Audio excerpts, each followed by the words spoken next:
చిన్నప్పుడు చేయి పట్టుకుని నేను ఉన్నానని ధైర్యం ఇచ్చారు. ఇప్పుడు అదే కూతురు కష్టమని వస్తే అవమానంగా చూస్తున్నారు.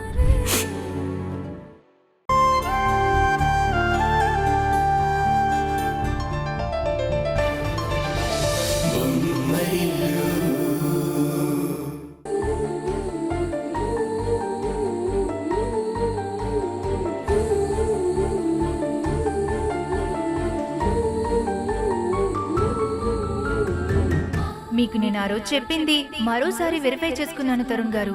మీ బాబు నిజంగానే బతుకున్నాడు.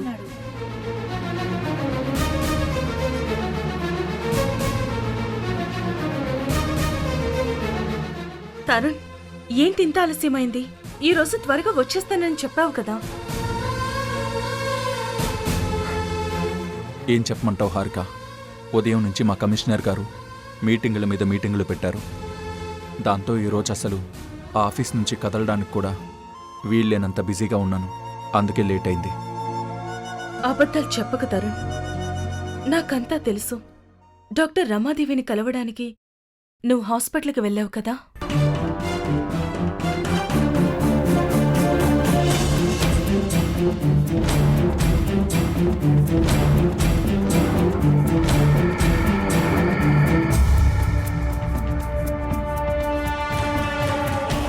చెప్పు తరుణ్. నేను డాక్టర్ రమాదేవిని కలవడం ఏంటి? అసలు ఏం మాట్లాడుతున్నావు హారిక నువ్వు? బుకాయించుక తరుణ్. నువ్వు డాక్టర్ రమాదేవి హాస్పిటల్కి వెళ్లడాన్ని అత్తయ్య గారు చూశారు. ఆ విషయం నాకు చెప్పారు.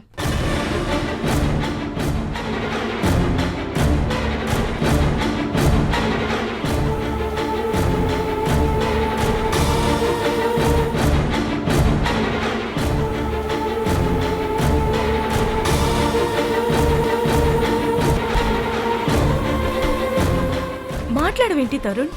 ఓ అదా, అవును హారిక, వెళ్ళాను. కానీ డాక్టర్ రమాదేవిని కలవడానికి కాదు. మీటింగ్ మధ్యలో ఏదో అర్జెంట్ సూసైడ్ కేసు వచ్చిందంటే ఎంక్వైరీ చేయడానికి హాస్పిటల్కి వెళ్ళాను. ఆ పని పూర్తవగానే వెంటనే బయటకు వచ్చేశాను. నేను అక్కడుంది జస్ట్ 5 మినిట్స్ మాత్రమే. అది కూడా ఆ కేసు ఎంక్వైరీ కోసమే. నిజం చెప్పు తరుణ్, నువ్వు నా దగ్గర ఏదైనా దాస్తున్నావా? నువ్వు నిజంగానే సూసైడ్ కేసు పని మీదే ఆ హాస్పిటల్కి వెళ్ళావా? నిజం హారిక, నన్ను నమ్ము. నేను డ్యూటీ మీదే అక్కడికి వెళ్ళాను. అయినా నీ దగ్గర దాచడానికి ఏముంటుంది? అత్తయ్య నిన్ను రమాదేవి హాస్పిటల్ దగ్గర చూశాను అనగానే నాకు మళ్ళీ చిన్న ఆశ కలిగింది. నీకు మన బాబు గురించి ఏమైనా ఇన్ఫర్మేషన్ తెలిసిందేమోనని నాకు అనుమానం కూడా వచ్చింది. ఎందుకంటే ఆశ పుట్టినప్పుడు కలిగే ఆనందం కన్నా ఆ ఆశ అడియాసైనప్పుడు కలిగే బాధే భయంకరంగా ఉంటుంది. ఆ బాధను నేను తట్టుకోలేకపోతున్నాను తరుణ్. బాధపడకు హారిక, ఆ భగవంతుడు మనకు అన్యాయం చేయడు. త్వరలోనే మనం తల్లిదండ్రులం అవుతాం. అమ్మా నాన్నని పిలిపించుకుంటాం. ఆ నమ్మకం నాకుంది.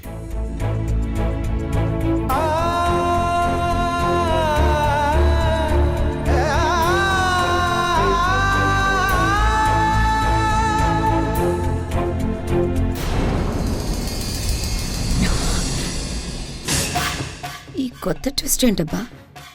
ఆయన కొడుకు పుట్టగానే చనిపోయాడని అనుకున్నారుగా, మళ్ళీ బ్రతికే ఉన్నాడని వీళ్ళకి అనుమానం ఎందుకు వచ్చింది?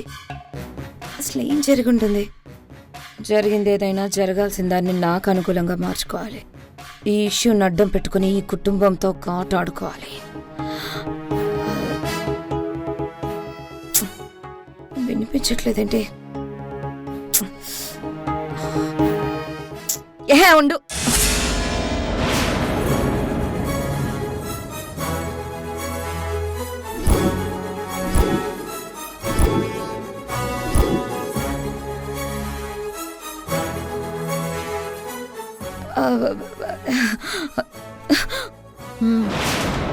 ఏం చేస్తున్నావు అక్క ఇక్కడ? డోరు చాటు నిలబడి భార్యాభర్తలు మాట్లాడుకునే మాటలు వినడానికి నీకు సిగ్గుగా లేదా? నిన్నే అడిగేది, సమాధానం చెప్పు. ఎందుకు ఇలా చేస్తున్నావు?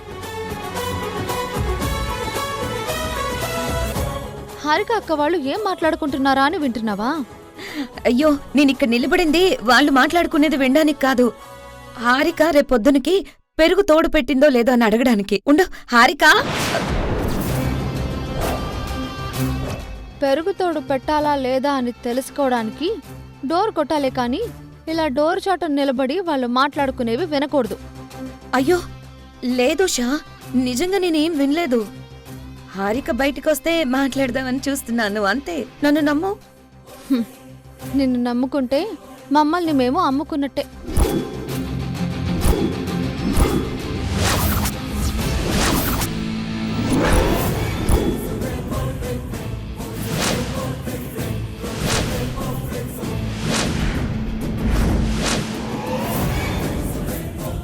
చూసింది చాలు, వెళ్ళు.